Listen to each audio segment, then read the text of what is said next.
Hello, everyone. Thank you so much for joining Collaborative Artist Bloc and Outside In for the second episode of our COVID Effects series, focusing on mental health. Before we start our conversation, we have a video that we'd like to show you. It does contain sensitive topics such as suicide and suicidal ideation. So if you or anyone you know needs any help, we'll have resources in the chat.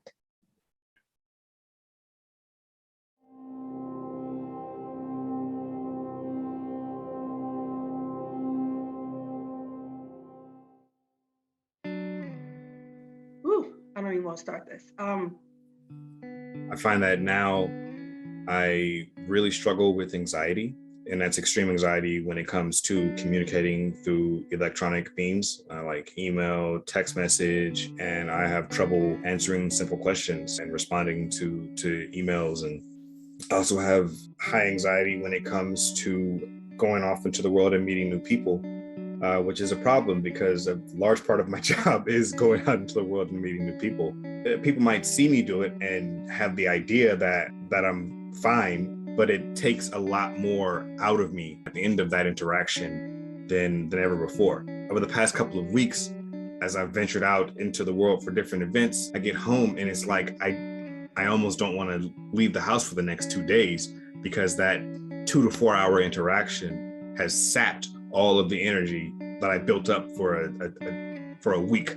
That, along with, I guess, what can only be described as depression. I find that I'll be just fine one moment, and then I'll go into a deep self-loathing spiral and assume that my work isn't good enough, or I'm letting people down, or when I do have a positive interaction, that it's merely because I was nice, not because the work I'm doing is good. Or yeah, it's really changed the way that I perceive my interactions with people, because it feels like when we do get to see each other, we don't know how to greet each other. We don't know if we're hugging or fist bumping or shaking hands. And do you take your mask down? Do you put it up? Are we in a room? Do I need to tell you that I'm vaccinated so you feel comfortable? Do you need to tell me so that I feel comfortable? And all of that anxiety that I try to channel into a cohesive thought so I can soldier forward into the world and just interact and live. It's far heavier than I expected it to be. I'm a hugger. I love to hug, and that just played a heavy toll on my mind. Yeah, depressions, not wanting to get out of bed sometimes, thinking about going into work just made me just kind of like, let me just lay here for like 15 more minutes before I have to go in and deal with everybody else's issue. With the pandemic, I knew people liked me, but when I tell you that I have experienced so much love during a pandemic and far away, because you couldn't go to anybody's house, people call and check on you. And I think that really helped me not to feel isolated. I think it's very important for people to acknowledge that there is a problem. Meaning that if you are depressed, if you are struggling with something mentally, seek help. And some people may say, well, yeah, I have a church counselor and, this, that, my friends and everything, and that's great. But it's also beneficial if you go to people that know professionally how to handle your situation. There's nothing to be ashamed about with that. We all think that we're strong enough to handle things, but when you are able to recognize it, and I say that I'm able to recognize it because I dealt with deep depression as a preteen. I dealt with suicidal ideology as a preteen. I dealt with attempts at suicide as a preteen. So I recognize it. And I mean, everybody goes through their days where, they're having, gray days, it's a bad day, nothing's going right, and you kind of work through it. But then there are times when you know that, okay, this is a little heavier than the other day. Then the next day, well, let me just see what this is going to happen. And the next day, and the next day, and the next day. And I found myself that I was dropping deeper and deeper into that dark hole. It's like, okay, I'm starting to recognize patterns. And at that point, I said to myself, as strong as you think you are, you need help. So I reached out for help, and I got it. And I'm not ashamed about it. You know, sometimes depending upon what culture you're in, it's kind of like, you know, Black people don't see therapists. You know, it's, you know, you just keep that, don't worry about it. It'll pass. You'll be all right. Just wait, it'll be all right. It's not that bad, but sometimes it is. You don't know what's going on in someone else's mind, what somebody else may be dealing with. Maybe they're not as strong as you on that given day. And something just may trigger them to say, well, you know what, it's just not worth it anymore. Get help.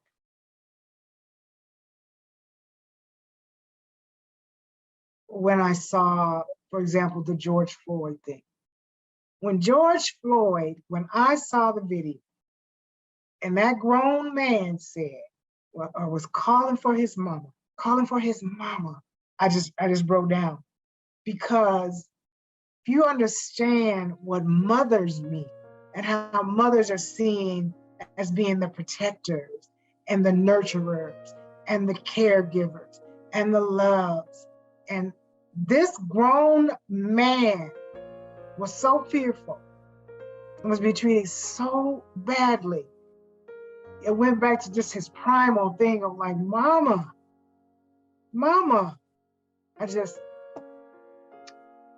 So when you talk about mourning, when I see those kind of things, allowing myself to be able to just cry. I can't even say allowing it because I couldn't help it. Because there was nothing we could do. Nothing. And how that thing has been going on for years and years. And now it's being highlighted because we have cell phones. And you don't want to say, just think about how many things got by that we didn't. But that we see. A lot of my white colleagues started reaching out. I think that became the trend. People kept checking in, which was, you know, supposed to be a good thing. And I was just receiving this onslaught of text messages, and I couldn't respond to them. Days went by and I was like, you know, I was trying to respond to it. And I think I was just like processing, or I don't know what was happening, but I just didn't want to engage with people in a manner that ultimately what I felt would probably happen is that at the end of that text message, the Black community will still be in the same situation. Very little will shift and change. And change in a lot of ways, very challenging. It's very hurtful. It can be very difficult because you don't necessarily want to hear, not being a person of color, you don't want to hear about a history that talks about, hey, this is what you guys did to us. As a person of color, you don't want to have to continue to relive that and continue to have to think about it. But in order to survive, we have to be mindful of that every single day. So it's so complicated, but if people were welcome to be aware, then that's when the change can come. This line sight that so much of the world, so much of the country, so much of white America has in regards to your experience as a person of color is so profound because it's not seen. And for me as a Black person, as a Black body, I see it. I see it every day. I experience it. And so it's not new to me.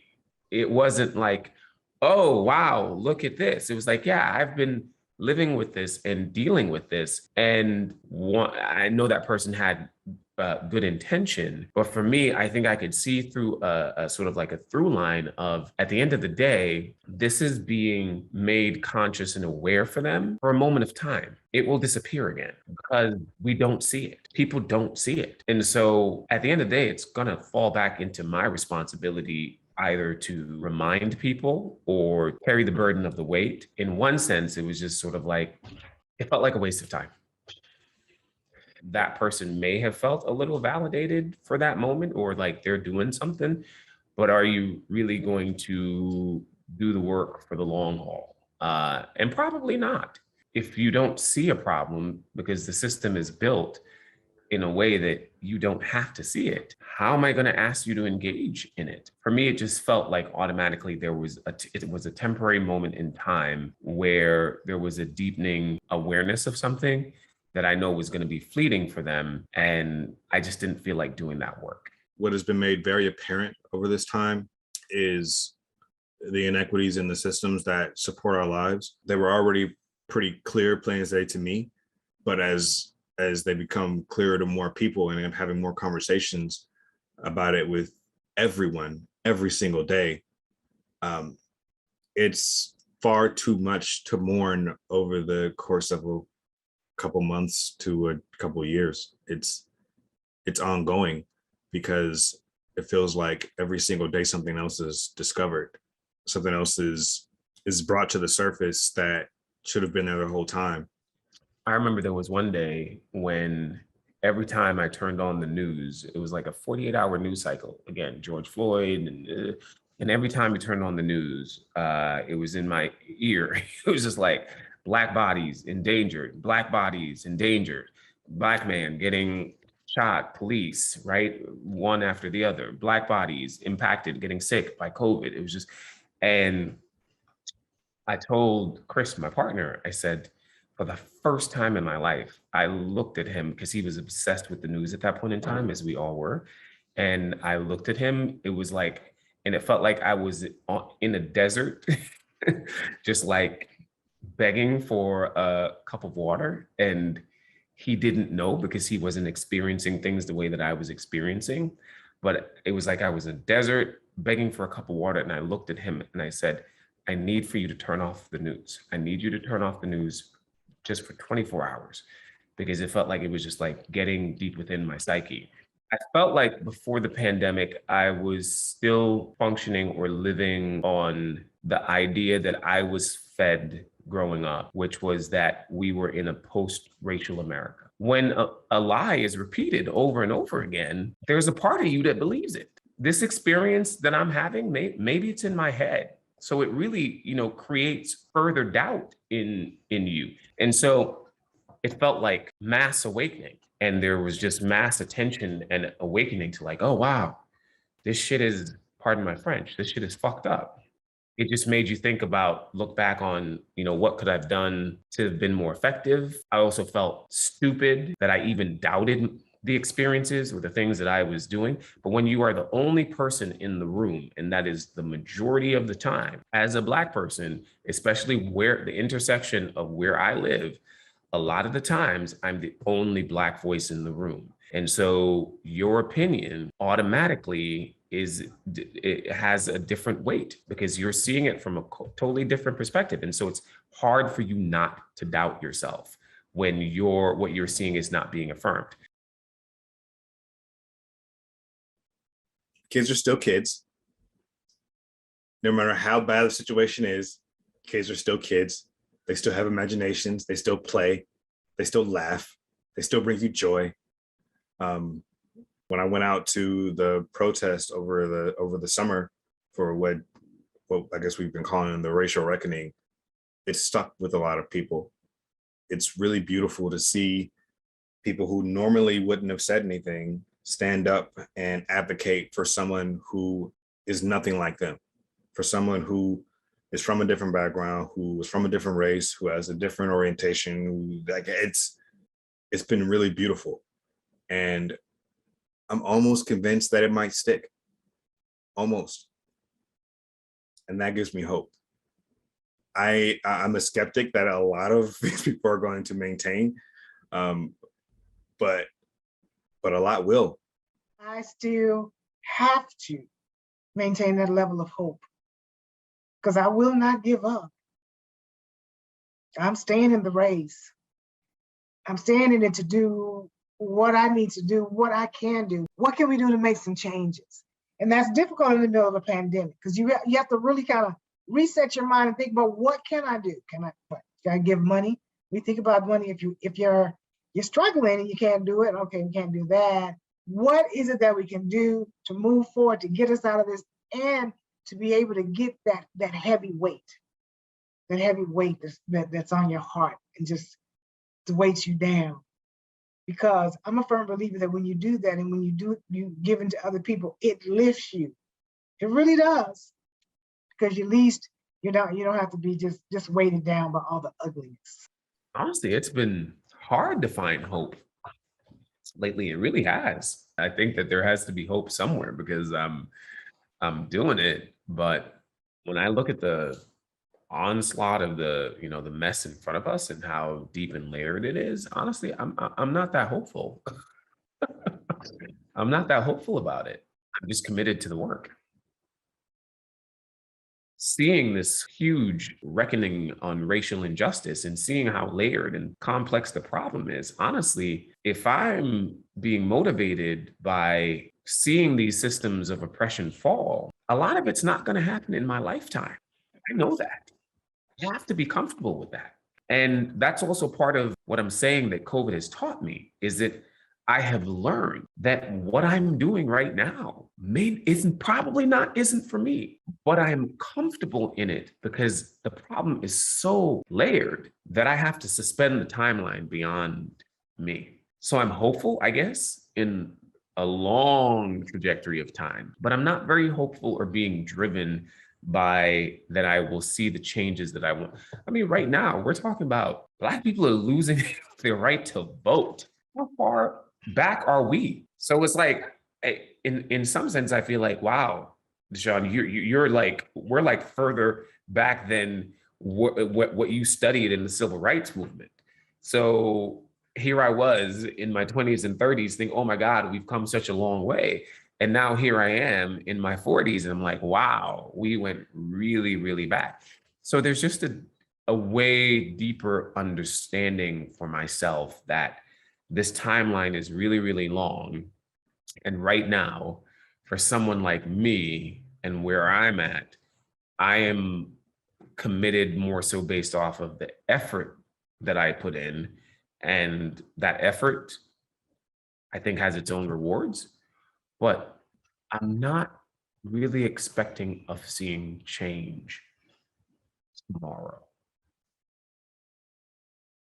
I think it's changed the definition. I think the definition of having it all figured out has really changed, because the more vocal I am and expressive about how I'm having difficulty navigating, the more people have responded with how they're having difficulty navigating.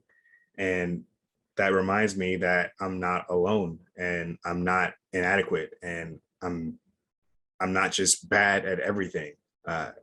It's just a really hard time for everyone. And we're all trying to figure it out and we're all doing the best we can. And it's still hard and it's going to continue to be hard.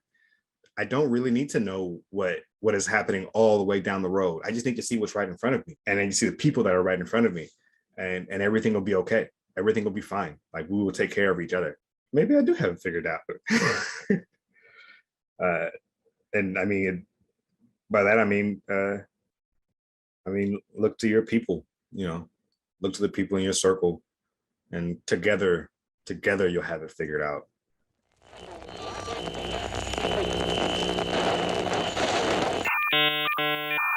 This is a test. This is a test of the emergency broadcast system. This is only a test.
This is a test. This is a test of the emergency broadcast system. This station serves the Washington, D.C. area. This is only a test. Test.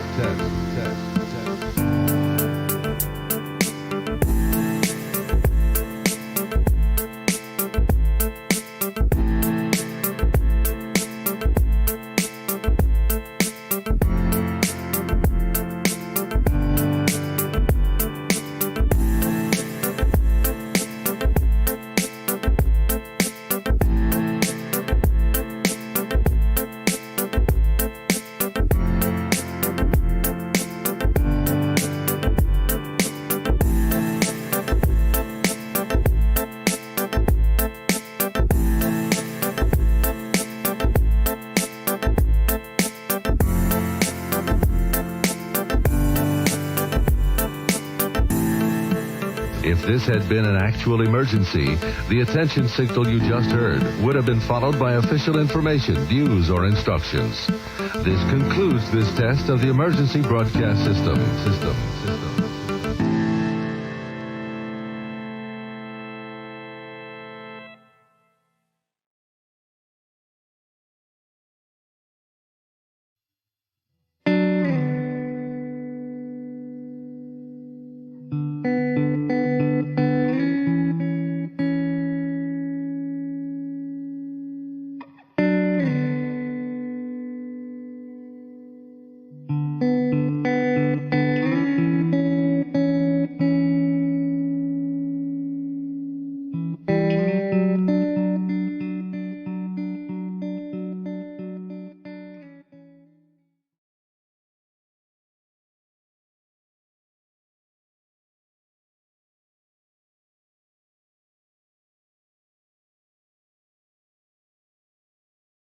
Well, hello, everyone. Wow, that is a lot to unpack. And I'm still taking it all in right now. But before we get to it, let's meet our panelists. And I would like to welcome everyone here to Bianca DeGroat, who is a Los Angeles-based hypnotherapist. And we have Sarah Mori, who is a board-certified music therapist and musician. We also have Professor Kathy Thomas, who is a creative writer and scholar, who is also an assistant professor at the University of California at Santa Barbara. And we have Desean Terry, who is a series regular on the morning show. He plays Daniel Henderson, and he is the co-artistic director to Collaborative Artist Bloc, my buddy, my friend. Thank you so much for being here. Wow, I don't even actually know completely where to begin because there's so much to unpack in that video. I mean, first and foremost, what kind of stood out to me is just the overall impact, the effect that lockdown, COVID over this, last year has almost 2 years has really affected people. Of course, our physical well-being with this virus going around, and as well as our mental, psychological, emotional well-being. And what stands out to me is just the ideas of anxiety and loneliness. And I know for me, I haven't seen my family in 2 years. And that just, thinking about it hurts, honestly. What about you all? What have you witnessed or noticed in the last 2 years with how this lockdown has affected people?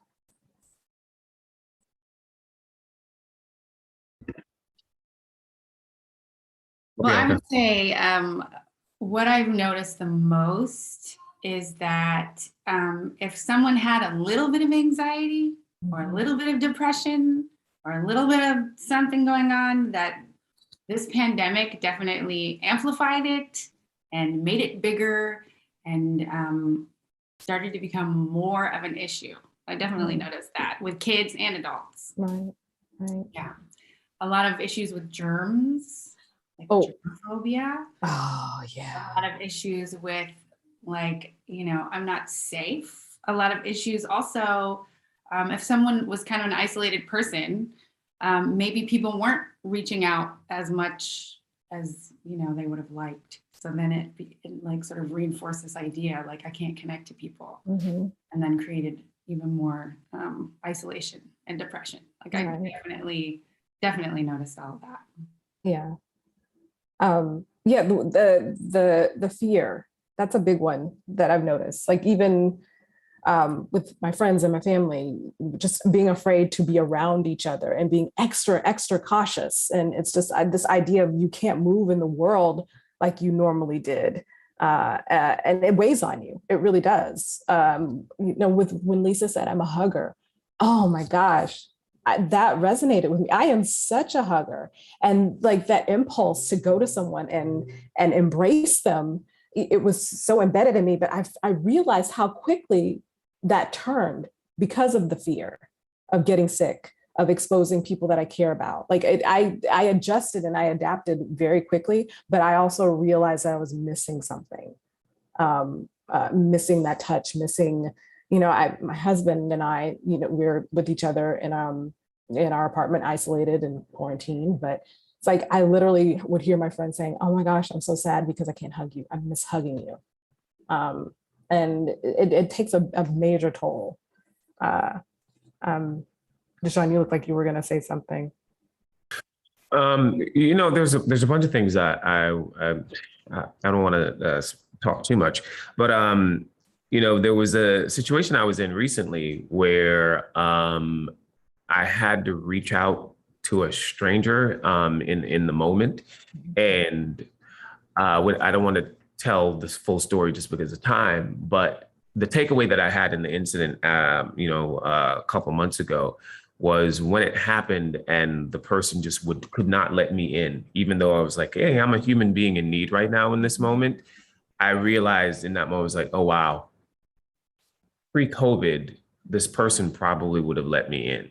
Right. And it was a situation where it's like I had to sort of like go to several people, like, just like, hey, I need it. And it was like, guards up, guards up. Right. And so that was interesting. That was a very sort of telling moment for me to think about the amount of, the pandemic fatigue, also what was going on politically, what is going on politically, what then is compounded in people's personal lives. As I'm as I'm going back into the world, one of the things I've always done my whole life, because I'm just a physical person, I notice people's bodies. And so it's always fascinating for me when I look at someone's body. I'm like, wow, I can see a shift. I can see a change. And I'm not talking the COVID weight. I'm talking about just trauma that it exists on the body, that it exists on my body. And so not knowing how to deal with that is fascinating. Yeah. That's funny you should say that with the noticing people's bodies, like just like talking to people. I see people automatically kind of shift their bodies and stay away, just to like an angle to make sure that you're not like in the line of fire when you're talking to someone. And there's so much tension in that. And you don't realize you're holding that until, you're like, oh my gosh, my lower back hurts, or I've got a pain in my arm or pain in my neck and my shoulder. And we don't equate the psychological with the physical until the extreme. But as far as, for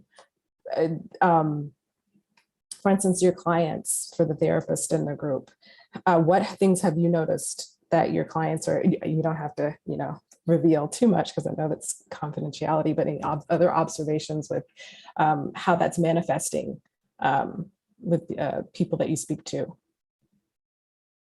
Sarah, would you like to chime in? Yeah, I was going to note that I appreciate you bringing that up of how trauma is held in the body, right? Because we often forget that or hyper intellectualize that. But in music, we always think, oh, that's just an auditory experience, but really it's a physical experience. How we experience music, the sounds, right? The vibrations. It might sound a little woo-woo, but really it is a physical experience. So we can play music through Zoom and work with our clients that way. But really to be back in person and to be able to have that experience and to create together and to really experience like a narrative, a collective narrative together to process this whole experience is pretty like special and something that we kind of need to do. So, yeah. Have you found any, I know that there's a benefit to being in person with one another, especially when it comes to therapy, music therapy, hypnotherapy. When you're working with your clients via Zoom, have you seen a shift in how things are processed? And is it a little bit more difficult for people to process getting help that way? Or, has there been a shift basically in how you see your clients reacting? No, actually, I've been working on Zoom for years. Oh. So it's always been something I've been doing. So I know, at least in my work, because their eyes are closed most of the time. We're talking and then their eyes are closed. And I don't need to be there. They just need to be somewhere comfortable, where they can relax and not be disturbed. And that's all we need to do. All right. I think one of the main things too about what you were just saying, Sarah, about being able to express yourself with art, like that's a huge, it's just massive. I encourage my clients to do that anyway. Just if you're feeling that, like, that despair or that depression or that just feeling low, it's about expressing that somehow. And sometimes you can find beauty in, I had to do it, and I am no artist, I'll tell you. And, 'cause I was pregnant for the whole pandemic. And I was like, I cannot let all of this chaos and all of this going on, like, filter into my little babe, And so I used every tool that I knew last summer, and it was, it was still difficult, but I did it by making sure I was expressing myself. And as far as like feeling something in the body, we do this exercise in sessions where if a client feels something, if they feel panicky or something, I'm like, okay, where in your body do you feel that? Give it a symbol, give it a metaphor, like, where is that? And it might be, it's in my chest. I'm like, okay, it's in your chest as if, and then they'll say it's as if there's a fist holding, whatever they're saying. Yeah. Okay, take that out and put it in front of you at a distance that's comfortable, and ask it what it needs, and you can dialogue with this part of you, and you can find a lot of, you can let go of a lot of that emotion if you sort of are willing to dialogue with that part and let it know that it matters and what it feels matters. And if you need love, like, give it love, like, whatever, it's like this whole thing in the moment. Just to tie back to what you're saying about holding it in your body. Yeah. And anybody can do that, by the way, as an exercise. You want to close your eyes? Okay. Right. You can do that. Nice. Well, speaking of just the creative process and how helpful that is when it comes to healing for our artists and in the room, Kathy and Desean, how did you see the shift in how people, creators had to deal when it came to the lockdown? Did you see an uptick in creativity and how we are creative? Was there also a decline? Some people, I feel like, kind of went into hibernation and shut down because they didn't know how to deal. But what was your experience of that? And we'll start with Kathy if you want to chime in. Yeah, thank you. So I'll break it into two parts. So I wanted to go back to what I noticed, and it does bleed into creativity. So I was in a postdoctoral fellowship last year, which I worked really hard to get. And if it was under different circumstances, there would have been a hustle and bustle, me going to a campus, going into an office, doing all kinds of collegial institutional activities, writing and such and such. But because I had a postdoctoral fellowship and I am a literary scholar, I didn't have to go into a lab. I didn't have to go into the community. There was a certain kind of privilege that went with that. And so I'm sitting at a kitchen table in a beautiful kind of fishbowl situation, I think, the surrounding. And my neighborhood in LA has been gentrified. So what I did notice was I started to think a lot about class and class privilege. I was like, I felt as though there was like a bubble over my neighborhood. I was like, I don't know what, like I'm hearing about the protests outside, not very far from where I was living. Mm-hmm. And you couldn't tell anything was happening in this neighborhood. It was very strange. It was very, almost like sitcom-y opening scene with like the, you can see like the cherry picker. I mean, it felt very chill. And then you would go a few blocks away and then you could kind of get a sense of what was going on. So I realized there was a lot of people who probably, I mean, I don't make assumptions about their mental health, where it was going, the struggles in their life, but from the appearances and the way people were able to kind of like walk on the street, there were a lot of people who were able to work at home. So I'll just say that, right? Mm-hmm. And so I started to think a lot about that. I also realized that I didn't do as much creative writing as I would have, because there was a lot of precarity in the job market. And so there was a lot of hustle around like, are you going to get hired? Are you going to get a job? So there was a lot of stress, lot of stress around that. And I coped a lot by being in this amazing writing accountability group with anywhere between 3 to 10 fabulous women. Actually, one male scholar also joined the group. So shout out to him. And I think a lot of us, whereas having, graduated and moved on, a lot of us probably stayed in touch, perhaps getting closer, even seeing each other in the space. I don't know if you guys have like, I don't even know if there's a term for it, but like a cognitive dissonance with Zoom. Like sometimes, like if somebody were to like walk behind you, I would turn my back and be like, who's behind me? Like I can't, sometimes I project onto someone else in Zoom. And I think that like, and the left is right and the right is left, everything's topsy-turvy. Mm-hmm. So in terms of creativity, I mean, I think a lot was happening, but not in the way we expected it to happen, because there was a precarity and hustle around doing stuff. Yeah, that's that is so observant, because I've been reading about how people have been stressing about their jobs. Like there's the hustle because you don't know where your income is coming, but also people have been quitting. Like they won't take certain things anymore. I think there's also this awareness that started happening about what's going on with our lives. Like, oh my gosh, the holding of the anxiety and the stress in your body. It's like, oh, I'm in lockdown. I don't have that. And all of a sudden I can breathe. So it's almost like it had, a couple of different effects as well. I see some head nods going right here. Did anyone want to chime in on that? Because I saw some amen corner head nods. Well, yeah, it's like, people are praised to be essential workers for a year and a half, and then are treated like, what afterwards, and not being given any benefits. And it's understandable that people are quitting their jobs. And so, yeah, I mean, there's a movement going on, and it seems like people are understanding that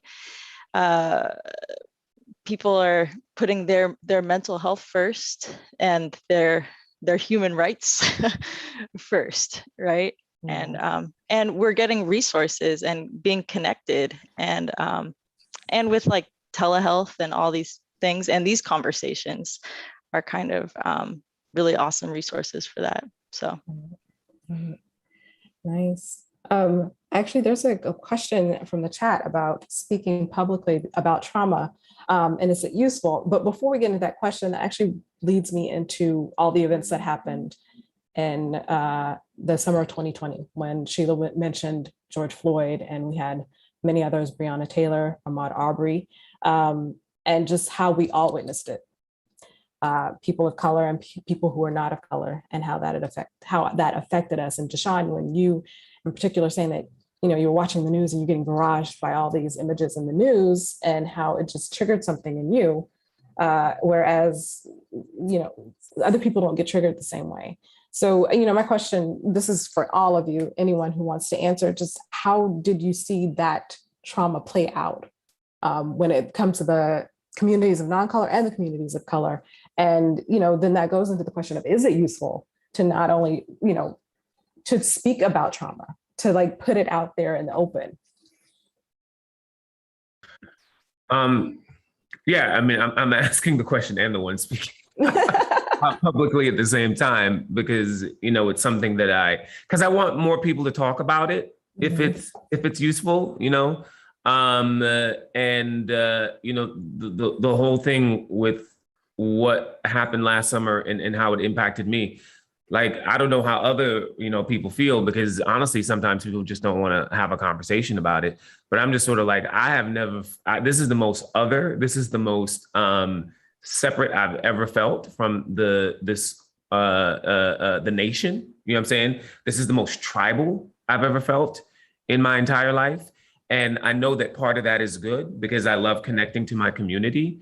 But I also worry about the long-term side effect of that. And I also just worry about it, not just for me as an individual, but for us as a nation and as a country, if to grow older and to feel more separated from this, from this thing, and finding safety there. For me, it's just sort of like, is that a good thing? And, should we talk about it? Because those are some of the themes that are the questions, right? And I think that's what it is. It's just sort of like, these are some of the questions that are guiding my life. And every day we always have to get up because we got to pay the bills and we got to get things done. But these are sort of looming questions. And I kind of don't want them to just disappear and to forget this moment and just go back into the hamster wheel, but to really have meaningful conversation. And if there's any opportunities for change and growth through it, Mm-hmm. Yeah.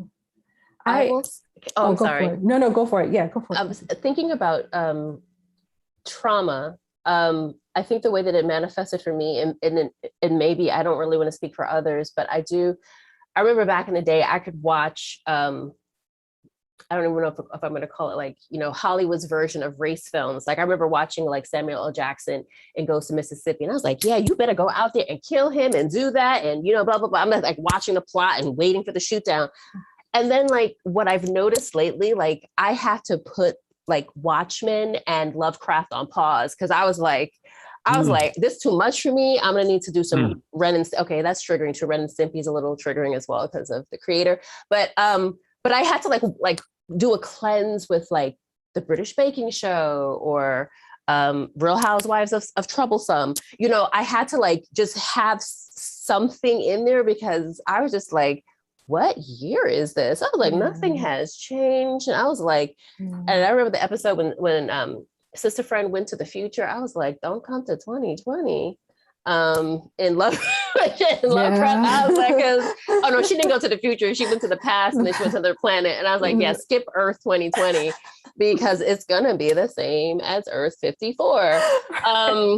And so that was one of the ways that I found like I just couldn't watch films where I knew there was going to be any sort of social injustice going on. It took its toll on me.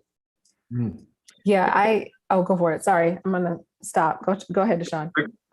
Yeah, no, because I just think that, Kathy's bringing up such an important point. It's just sort of like the amount of, I get so upset at this, y'all, but the amount of Black trauma that I feel like I'm being constantly processed, whether we're in the world of reality or the world of fiction. And what I was talking about is that I had a moment that when the news cycle was just going, I was like, my brain is just literally like, I feel like I'm getting hit. I'm getting hit. And I don't know if other people are having trouble with it, but you bring up a very good point, Kathy, that it's also in the world of fiction. And for me, the conflict is that part of it is that we need to talk, we want to talk about this. I want to get Black stories out there. I love those shows, but what is the options that we have? Because I also feel like the inundation of Black trauma that I feel like this body is receiving is not at a good level. And in 2020, it just skyrocketed. And so I knew as I was sitting there, eventually I'm gonna have to unpack this. And so I'm trying to do that, but it's like now no one wants to talk about it. Well, what's interesting is, what Sheila was saying, how we didn't have, and a lot of people said this, we didn't have the iPhones, so we could record stuff, but this stuff has always been going on.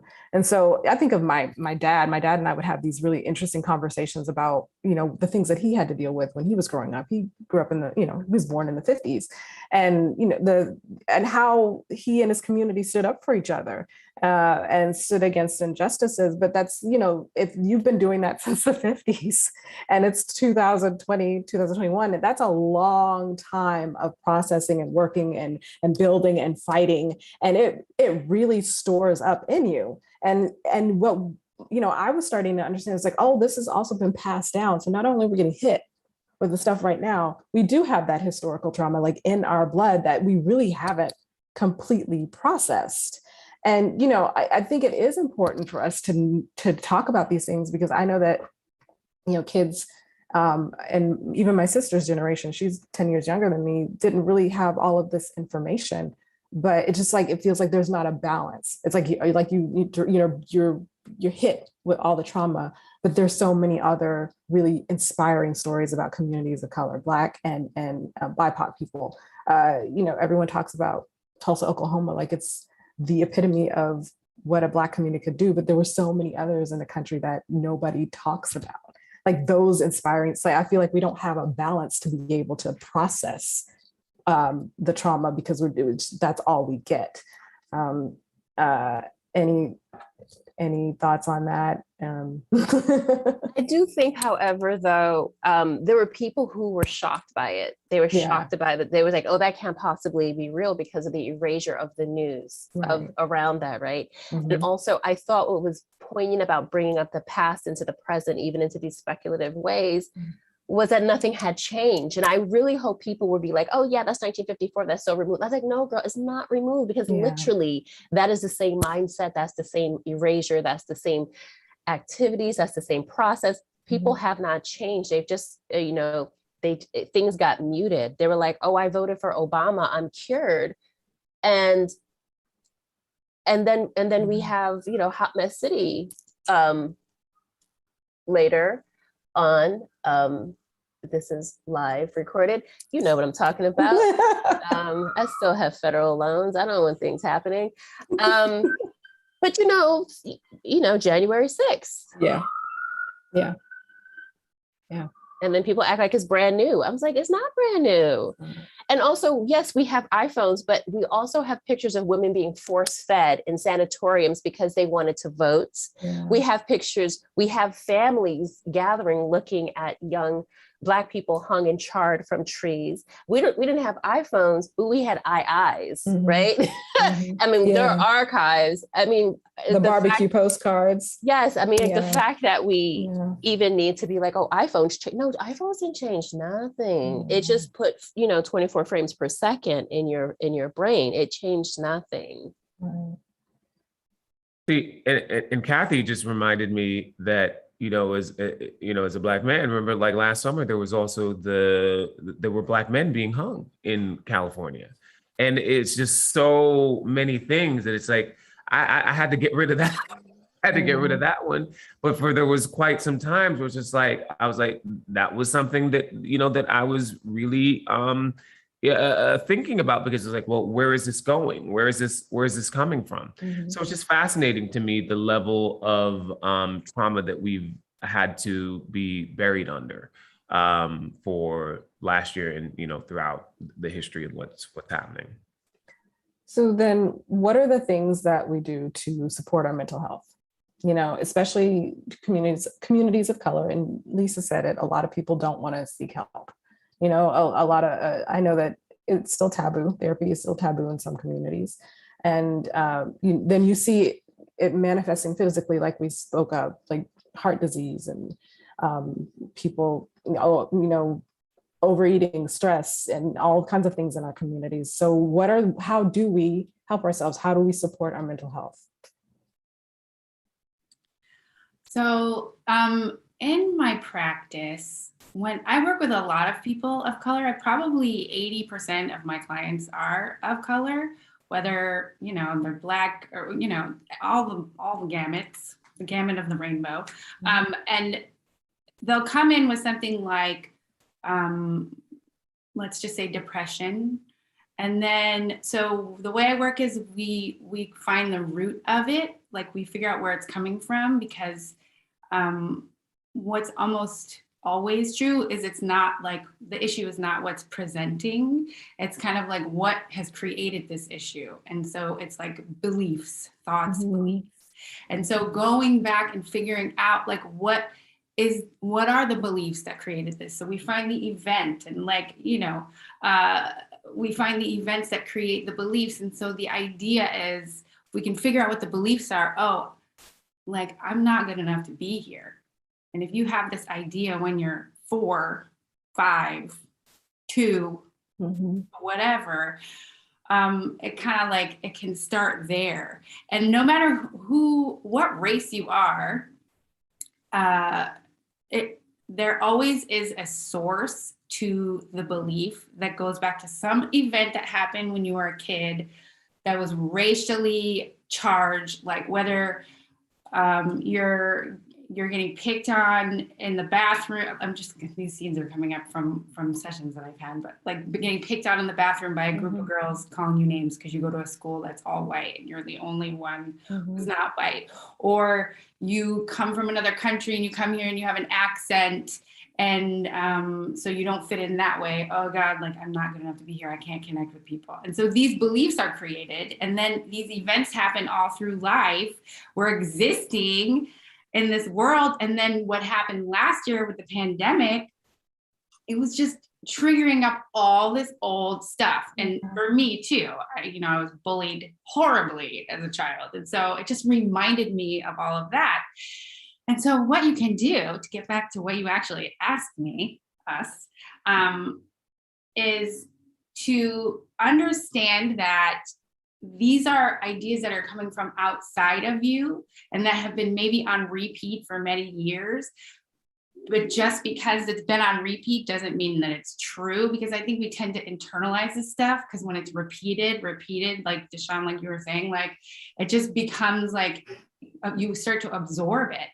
And so meditation, or if you want to turn inward and just find that center, that balance, and just, Viola Davis posted something on her Instagram that's coming to mind. It's like, remember who the fuck you are, you know, and like tune into like your center, catch your balance, find your center, and just remind yourself of who you are, because all this stuff is trying to tell you who you are, and that's not who you are. And finding community, finding connection, so you can like have support, because, you know, it's a very real thing when you're listening to other voices, and really it's like, okay, the most important voice that you have is your own. So like, what were you telling yourself, like within all of this? Is that helpful? Bianca, I'm about to say that I felt like you just did a read session on me, and okay, you just like, what? Don't call me out, like. Wow. No, I really related to what you're saying, and to be quite frank and vulnerable, I'm originally from Central America, Belize City, Belize, and so when you said you came here at a young age, and I can totally see how, okay, that, you know, that sort of political sense of thing, that it could, you know, draw to a sort of like personal crux of the crises, and that sort of stimulates, you know, maybe some of the anxiety that I've been feeling. So because it can be a familiar feeling, like, oh, like this otherness, this like separateness, this like I'm smaller than this kind of feeling, and it harkens back to something when you're younger. But yeah, I mean, it's like, it's so common. It's so common. Yeah. And seeing images on television that don't reinforce that. You create trauma and then you can't even recover from one Right. or the next one. And then the next one, it's like, yeah, it does accumulate. Well, having, those systems in place to root out the issue, definitely something that we should all strive for. And also, in the video, we speak of hope. The people we interviewed spoke of hope, what we do to give ourselves hopeful, which I think is something that is also key in our mental health, because if you don't feel that there's something to move toward, why do you want to move toward it? So, especially as artists, what keeps us hopeful, especially as therapists, when you're with your clients and in your own lives, what are the things that keep you hopeful that we can move forward, that we can heal, that, things can be better? And especially when we're still in the middle of the pandemic, really, we really are. So just a snippet from each of you, if you don't mind, before we have to close it on out. Let's start with you, Kathy. I will have to give a shout out to the two Zoom working groups actually it wasn't two working groups. I started to do Pilates with girlfriends from high school. And then every day, starting at the end of May, I was in a Zoom writing accountability group for from 8 to 11 every day. And we are still going strong. And so, and Maya was there and Crystal was there and Ariane was there. So that helped me. That was probably top 3 reasons why I feel healthy.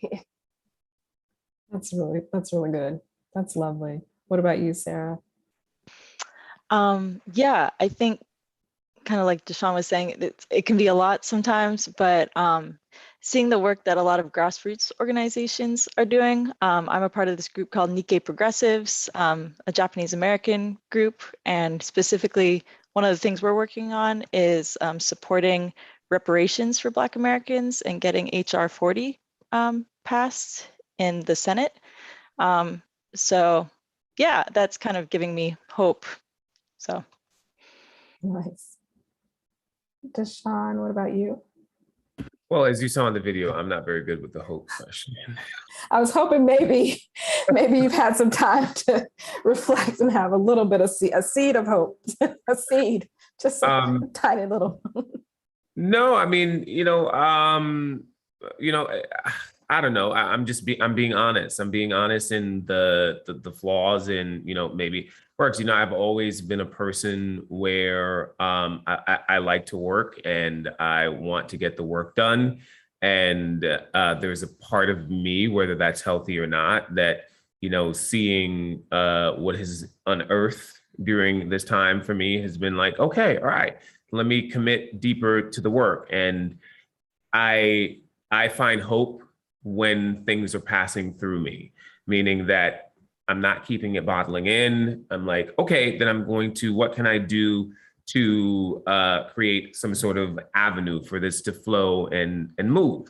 So that's, that's something that sort of gives me hope. And then one thing I will say, during COVID, again, like I said, I got even deeper into community. And so some people who are probably, some of them in the chat, they know that we've been doing a lot of more community organizing, and I've seen doing a lot of work in terms of Black arts. And I've seen that through those groups that it feels like there's a stronger sense of community thinking. We're trying to raise funds, raise awareness on a more sense of collective, right? Moving away from trying to separate how this sort of hierarchy, capitalistic models of things, how they've perpetrated and kept groups separate. And so I'm really excited about that, because I'm hoping, and I'm already seeing that with some of that work that we've been doing, that perhaps we can have a greater impact on community by thinking through and finding more innovative ways for us to get our work done. So that gives me hope. Work through it, like you said in the video. Just focus on the work. I like that. And Bianca, would you like to take us home? Well, you know, I am just going to say love is real. I'm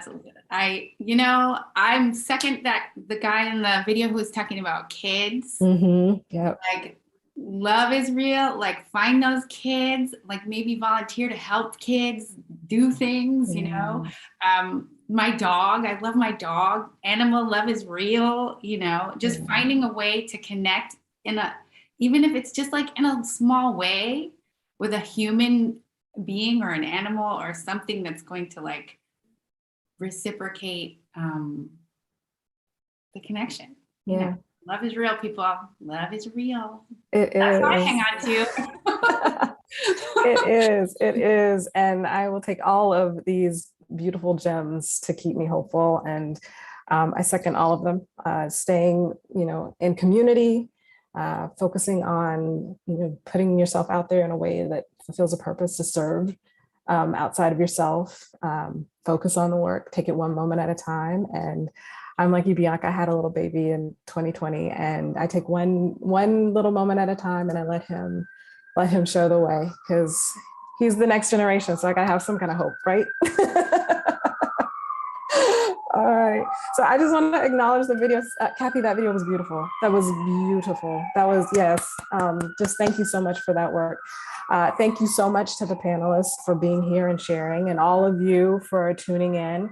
And I just want to acknowledge the land that we're on. We're grateful for the people who came before us, the Tongva people and the Chumash people. So I just want to acknowledge all of you. Take care of yourselves. We love you. We'll be continuing the chat after this. So if you'd like to join us, please do, because I know there's a lot more that we probably all would like to talk about. And it's an open, free, community supportive space to do it. So thank you so much, everyone.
It'll never stop.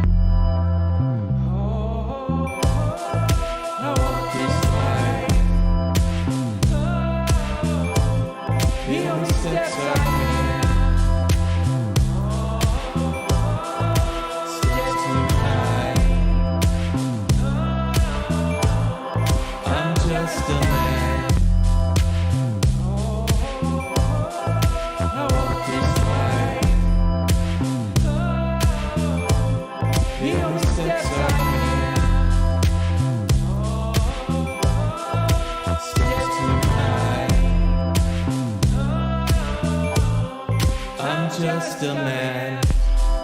When you start saying, a mountain is a mountain, a river is a river. But when in Zen, a mountain is not a mountain, a river is not a river. After learning Zen, a mountain is a mountain, and a river is a river.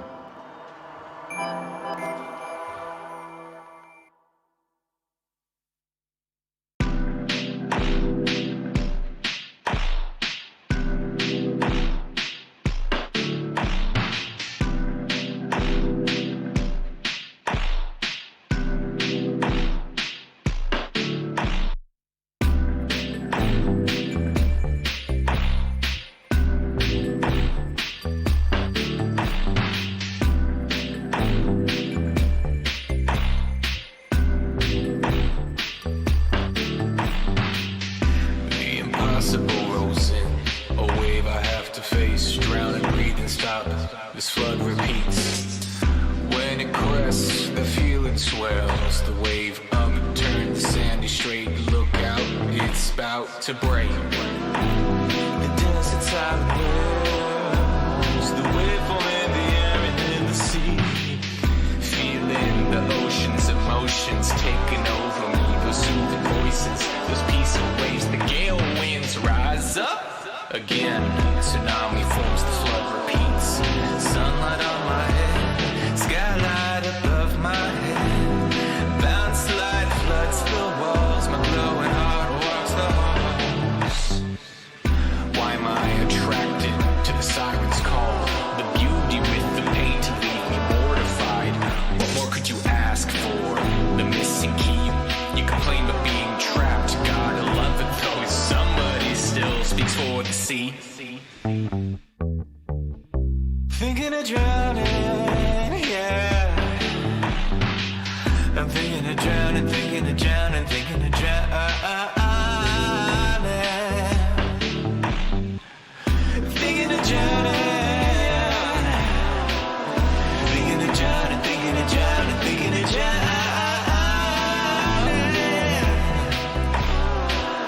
Thinking of drowning, yeah.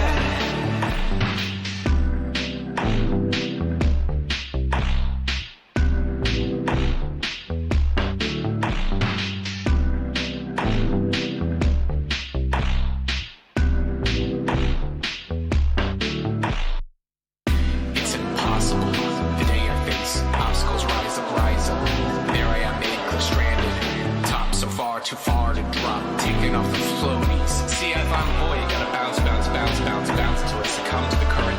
And if I die, or do I grow some fins and I do go for a swim? The water comes fast down my throat, where's my eyes paddling, struggling, treading on the siren's call as I tumble down through the waves. So I fly and I fall and I realize that there's no fear at all. And I rise up, yes, I rise up, about to pounce, awakening. So I comb the beaches and the dark recesses of my mind. Tonight to my drowning heart, but as the wave hits, my soul is lit, and I rise up, and I rise up, and the flood repeats. Thinking of drowning, yeah. I'm thinking of drowning, thinking of drowning, thinking of drowning. Thinking of drowning. Thinking of drowning, thinking of drowning, thinking of drowning. Thinking of drowning, yeah. Thinking of drowning, yeah. I'm thinking of drowning, thinking of drowning.